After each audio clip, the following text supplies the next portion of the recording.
কি করেন আপনি? আগে আইডি বেচি, বাট ফাজলামি হচ্ছে আমার সাথে। সিরিয়াসলি স্যার, আইডি বেচলে তো এইটা আসে। আমার বাড়ির দোতলাটা পুরো আইডি বেচে করেছি। একটা রেড ক্রিমিনাল আইডি আছে, নেবেন নাকি? আমার বাড়ির 3 তলাটাও হয়ে যাবে। বল শালা, আমার আইডি কোথায়?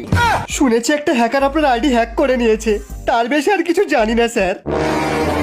এখনো বলছি, সত্যি কথা বলে দে। ডেজার্ট ইগলের গুলি কিন্তু আমার নলের ডগায়। এভাবে ভয় দেখাবেন না স্যার, অলরেডি আমার ডেজার্ট ইগলের ডগায় চলে এসেছে। লাইভ স্ট্রিম হ্যাক করেছিলে কেন? আমাদেরকে ফ্রেন্ড লিস্টে নেয়নি স্যার। ফ্রেন্ড লিস্টে নেয়নি বলে হ্যাক করতে হবে? স্যার আমরা সবাই লোকেশ গেমারের ফ্যান। ও লাইভ স্ট্রিম চালু করলেই আমরা সকাল থেকে ফোন নিয়ে পড়ে থাকি। 200 টাকা করে সুপার চ্যাট করে দিই, ভিডিও শেয়ার করি, আর আমাদেরকে ফ্রেন্ডে নেবে না? বাকি সময়টা কি করো? আমরা সবাই বাল ছিঁড়ি স্যার। নাম কি? Garena free fire max. তোমার নাম জিজ্ঞেস করছি। গেঁড়া, পুরো নাম বলো। গেঁড়া মদন রায়। বাবা কি করেন? বাবা ইউটিউবার।